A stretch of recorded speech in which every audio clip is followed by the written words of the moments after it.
अब हम पढ़ रहे हैं क्लास 8 की साइंस। हमारा कहाँ तक हो गया था, ओरल क्वेश्चन हमारे कंप्लीट हो गए थे। देखेंगे अगली हेडिंग जो दी गई हमें रिजल्टेंट फोर्स। रिजल्टेंट फोर्स क्या होता है देखेंगे। रिजल्टेंट फोर्स होता है परिमाणी बल।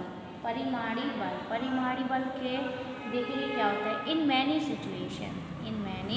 Situation more than one force act on a body at the same time. कह रहे हैं कि बहुत सारी ऐसी सिचुएशन होती हैं कि एक ही बॉडी होती है सेम टाइम, यानी कि one force act on a body same time, उसी समय में हम लोग क्या कर रहे होते हैं, बल लगा रहे होते हैं। All these forces collectively produce the same effect of the body as if a single force is acting on the body, such as single force is called the resultant force। जो सिंगल फोर्स होता है वही हमारा resultant force कहलाता है। तो the resultant force में भी डिफाइन किया गया है the single force which act on a body to produce the same effect in it is done by all the forces collectively is called the resultant force। ये क्या कहलाते हैं, हमारे resultant force कहलाते हैं। We illustrate the concept of resultant force by considering the following situation। पहली heading जो हमें दी गई है, when two forces act along the same line in the same direction। Let us considered a cart pushed by Shyam with a force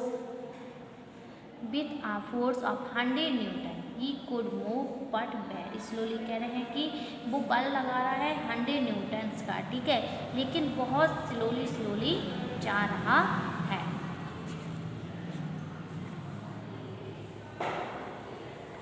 Arun effort, कह रहे हैं कि Arun effort offered his help. Arun ने कहा कि क्या मैं उसकी मदद कर दूँ। He applied a force 150 newton in the same direction. कह रहे हैं कि वो भी उसी दिशा में क्या करने लगा, उसके साथ 150 न्यूटन का फोर्स लगाने लगा। Both the friend were able to move the cart faster. कह रहे हैं कि जब दोनों लोग एक ही में बल लगाने लगे एक ही दिशा में, तो वो बहुत जल्दी एक ही डायरेक्शन में क्या करने लगी, मूव करने लगे।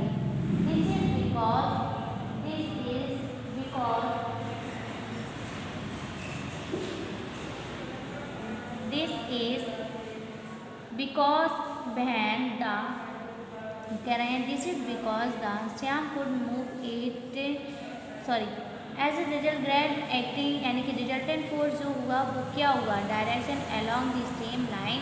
Resultant force equal to the sum of two forces. कह रहे हैं जो रिजल्टेंट फोर्स होगा वो किसके बराबर होगा, जो दो फोर्स लग रहे हैं। तो रिजल्टेंट एक्टिंग पार्ट क्या हो गया, 100 + 150 कर दिया, यानी कि दोनों को जोड़ देंगे तो हमारा जो टोटल फोर्स, टोटल बल लग रहा था उस ट्रॉली में वो कितना हो गया, 250 न्यूटन हो गया।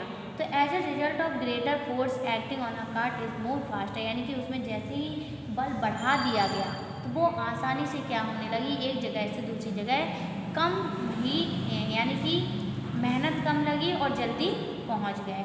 When two forces along the same line but opposite direction। लेकिन कह रहे हैं अगर वही डायरेक्शन, कह रहे हैं कि एक अपनी, जैसे हम कोई भी बॉक्स को छुड़ाते हैं तो जब हम अपनी तरफ खींचते हैं और दूसरा उसको अपनी तरफ खींचा है, तो कह रहे हैं now let us consider the cart pushed by Shyam with force 250 newton. जो कह रहे हैं कि श्याम तो वो 250 न्यूटन क्या कर रहा था, फोर्स लगा रहा था। He could me fast quite easily, वो आसानी से उसको ले जा रहा था। लेकिन अब कह रहे हैं Arun push the cart with a force 150 Newton. तो जो अरुण है उसने क्या किया, दूसरी तरफ उसने 150 न्यूटन का फोर्स लगा दिया। तो now Shyam could move it only slowly. तो जो श्याम फोर्स लगा रहा था 250 की, तो उसकी जो आगे बढ़ाने की जो क्षमता थी वो क्या हो गई, धीरे हो गई, क्योंकि दूसरी तरफ से भी क्या लग रहा था, बल लग रहा था। Now Shyam could move it only slowly. This is because when the two forces act along the same line but in opposite direction. क्योंकि जो लाइन थी वो लेकिन अपोजिट डायरेक्शन में क्या हो रहा था, बल लग रहा था। The resultant force is equal to the difference of the two forces. तो रिजल्टेंट फोर्स क्या होगा, उसका दो फोर्स का हम क्या कर देंगे, जो डिफरेंस अंतर आएगा माइनस कर देंगे।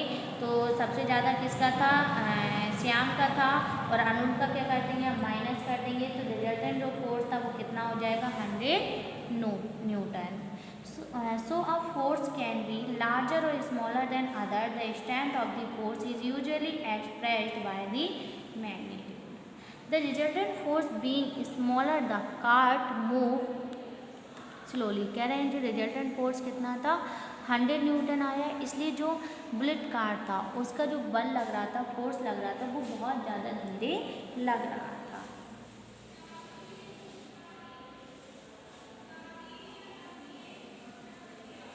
If an object is acted upon the two equal forces along the same line but in the opposite direction, the resultant force acting on the object is 0 and the object does not move. तो F बीच में क्या हो गया, वो F. तो resultant force क्या हो गया, F minus F is equal to 0. Example पहला देखें, क्या कह रहे हैं, 2 boys pull a rope from the two ends with a force equal to 100 Newton each. What is the resultant force? Solution क्या हो जाएगा, the two forces acting along the same line but in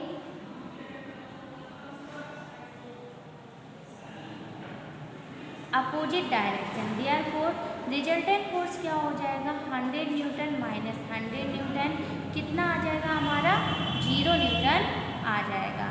अगला example भी हमें दिया है, क्या दिया है देखेंगे.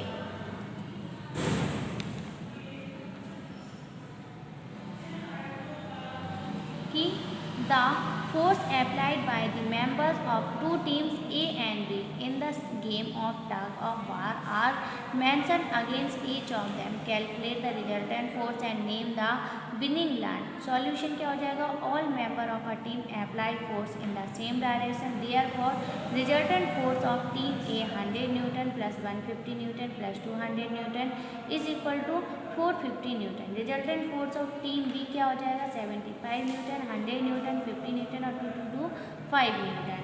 नेट रिजल्टेंट फोर्स क्या हो जाएगा, 450 न्यूटन माइनस का 225 Newton, 225 Newton.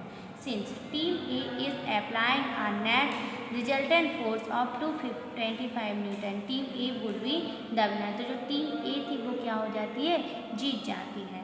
Balanced and unbalanced force क्या होते हैं देखेंगे. बैलेंस फोर्स और अनबैलेंस फोर्स. बैलेंस फोर्स क्या होते हैं कि कोई भी चीज़ में जब हम बल लगा रहे हैं तो उसको बैलेंस बना रहे हैं. When the resultant of all forces acting on a body is 0, the forces are said to be balanced force. कह रहे हैं जब हम किसी में बल लगा रहे हैं लेकिन जो उसका रिजल्ट आएगा वो क्या आएगा, 0 आएगा, तो वो फोर्स हमारा कहलाएगा बैलेंस्ड फोर्स.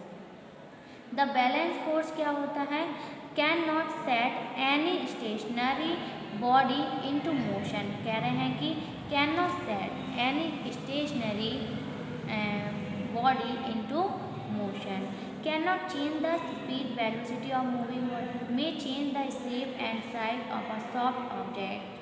अनबैलेंस फोर्स क्या होते हैं देखेंगे. When the resultant of all the forces acting on a body is not 0, the forces of unbalanced force. Let us consider the game of the tug of a war when the forces exerted by the two teams are equal force. कह रहे हैं जब दोनों तरफ से equal force लग रहा हो उसे हम बैलेंस बोलते हैं, और जब वही फोर्स दूसरी टीम क्या कर देती है, बढ़ा देती है, ग्रेटर कर देती है B, then the rope of as well as the member of team B will be pulled toward the team A. Due to the ये जो फोर्स होता है वो हमारा कहलाने लगता है अनबैलेंस्ड फोर्स. यानी कि एक तरफ का जो फोर्स था वो बढ़ गया है और दूसरी तरफ का जो फोर्स था वो क्या हो गया है, कम हो गया है. एक क्या होता है हमारा अनबैलेंस फोर्स कहलाता है. तो बैलेंस फोर्स क्या होते हैं, जो दोनों का समान हो, यानी कि चारों तरफ से इक्वल फोर्स लग रहा हो और रिजल्ट आएगा 0, वो हमारा कहलाता है अनबैलेंस फोर्स. और अनबैलेंस फोर्स तो होता है कि एक साइड से ज़्यादा बल लग रहा है और दूसरी तरफ से कम बल लग रहा है, वो हमारा होता है अनबैलेंस्ड फोर्स. आगे देखिए क्या कह रहे हैं कि unbalance force can be, the unbalance force can be, कई प्रकार दिए गए हैं कि set a stationary object in motion, यानी कोई भी ऑब्जेक्ट का मोशन में आना. Set a moving object rest, और कोई भी मूविंग ऑब्जेक्ट का रेस्ट पोजीशन पे आना. Change the direction of motion, motion का क्या करना, दिशा का बदलना. ये सब क्या है, अनबैलेंस फोर्स के ही एग्जाम्पल हैं. अब देखेंगे इफेक्ट ऑफ फोर्स, फोर्स का बल का इफेक्ट क्या होता है. Force acting on a body may cause the following affects on it. कह रहे बहुत सारे ऐसे इफेक्ट्स हैं कई तरीके से। A force acting on a body can change it's state of motion और रेस्ट। कार इन मोशन यानी कि स्पीड इंक्रीजिंग, जब कार मोशन में जा रही है तो क्या कर रहे हैं और एक ही दिशा में जा रही है, फोर्स एक तरफ एक दिशा में लग रहा है तो कार क्या है स्पीड में जा रही है। लेकिन जब कार एक तरफ जा सीधी रही हो उसमें से अपोजिट जब बल लगाने लगता है तो स्पीड क्या हो जाती है उसकी डिक्रीज हो जाती है। ठीक है, इसमें क्या है रहे हैं कि बॉल जो है हम हाथ में लिए हैं तो वो क्या है रेस्ट पोजीशन में, जब हम उसको फेंकते हैं तो वो मोशन में आ जाती है। तो पहला देखिए क्या कह रहे हैं, a force can make a stationary body move when you kick a stationary football it move. A force can stop a moving body, a fielder catches a moving cricket ball to stop its motion. A force can increase the speed of a moving object when a force is applied on a moving object in the direction opposite to the direction of motion, its speed is decreases। तो उसकी जो speed है वो क्या हो जाती है decrease हो जाती है, कम हो जाती है। दूसरी हेडिंग देखेंगे क्या है हमारी, force can change the direction, force can change the direction of motion of a moving object। तो there are many activities that show, कह रहे हैं कि बहुत सारी ऐसी एक्टिविटी है जो फोर्स की दिशाओं को दर्शाता है during the game of cricket, जब हम क्रिकेट खेलते हैं। ठीक है, तो the batsman change the direction of moving ball, तो जो बॉल घूमती हुई बैट्समैन के पास बल्लेबाज के पास आती है तो वो उसकी क्या कर देता है अपने बैट से मार कर उसकी दिशा को बदल देता है। When you pass alongside a bus truck emitting smoke, you wave a smoke moving your hand। कह रहे हैं कि जब आप किसी बस या कहीं से निकल रहे होते हैं तो कहते हैं जब बस से धुआं निकलता है तो आप उसमें हाथ मारते हो तो जो वो धुआं होता है वो क्या कर देता है अपनी दिशा को बदल देता है। तो force smoke and push it away, तो ऐसे करें स्मोक में भी क्या होता है दिशा बदल जाती है। अगली हेडिंग में क्या दी गई है, अ force can change shape and size on object, यानी कि फोर्स लगाने से हम उसका आकार और माप भी दोनों बदल देते हैं। कैसे, when a force is called, when a force is applied on a soft object. कह रहे हैं कोई भी मुलायम ऑब्जेक्ट है वस्तु है जब हम उसमें बल लगाते हैं तो उसका जो साइज होता है आकार होती है और जो उसकी साइज होती है यानी माप होता है वो क्या हो जाते हैं ऑब्जेक्ट के बदल जाते हैं। For example when an inflated balloon, आपको एक बलून दिया गया है पास बिटवीन टू हैंड, आप उसको क्या करेंगे प्रेस करेंगे दोनों हाथों से तो उसका आकार, ठीक है, उसकी माप दोनों ही क्या हो जाते हैं बदल जाते हैं। अगला पॉइंट, अगला एग्जाम्पल दे रहे हैं कि when a bag beat floor, आप गेहूँ के बैग को भर लीजिए, आप उसके आकार का क्या कर देंगे चेंज कर देंगे। In can not be given the any shape, तो आप उसको कोई भी तरीके का आकार दे सकते हो। When a spring pulled a shape side change, आप क्या कर रहे हैं स्प्रिंग को खींचेंगे तो उसके भी आकार और माप को बदल देंगे।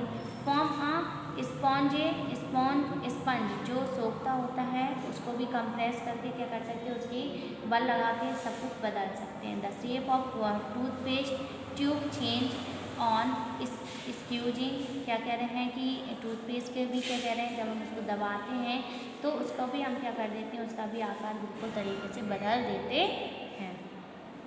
अ force can stop a moving object, कह रहे हैं कोई भी वस्तु जो मूव कर रही है उसमें हम बल लगा के क्या कर देते हैं उसको रोक देते हैं।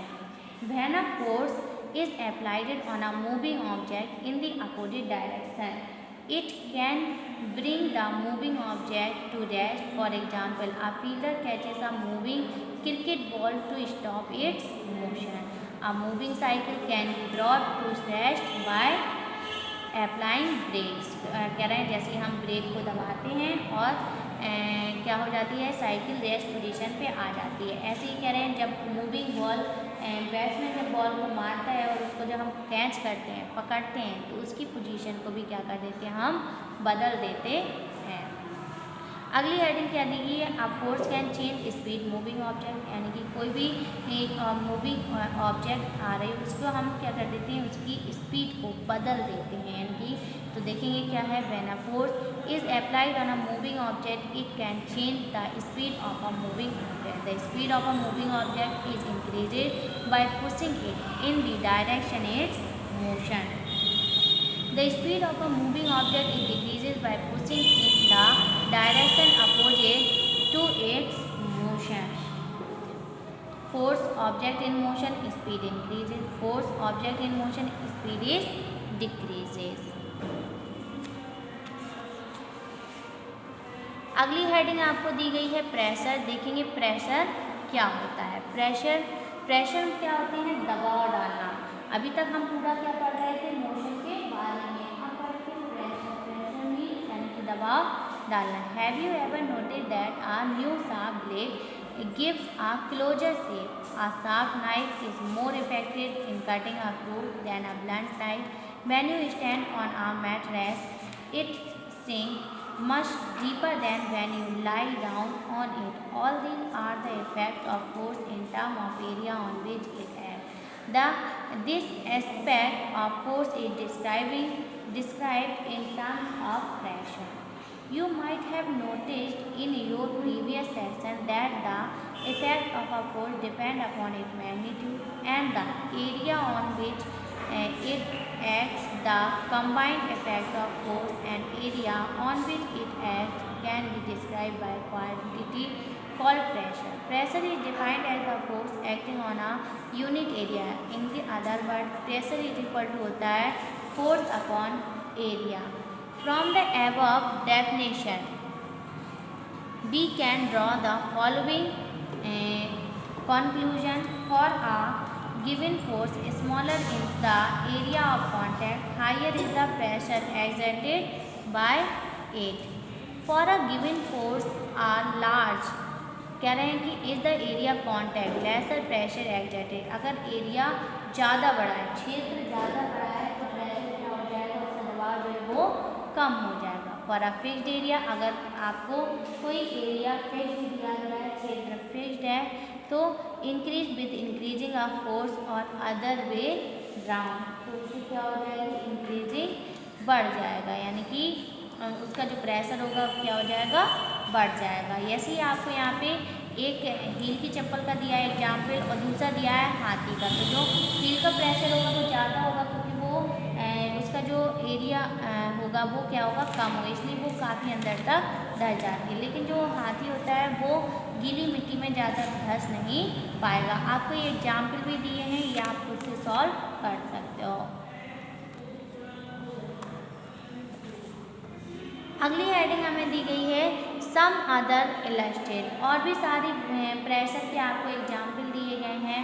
जो पहला दिया है स्की ऑन स्नो, कि स्कीयर ऑन स्नो मतलब क्या होता है कि जब वो बर्फ़ में एरिया बहुत ज़्यादा होता है और प्रेशर पड़ता है तो स्नो में लेसर स्टीकर क्या होते हैं, आसानी से घुस जाते हैं और उसमें चलना क्या हो जाता है, आसान हो जाता है।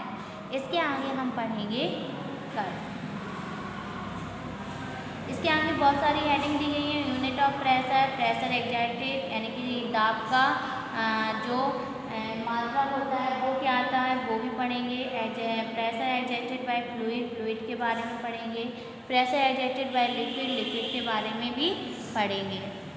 तो इसके आगे हम बताएंगे कल।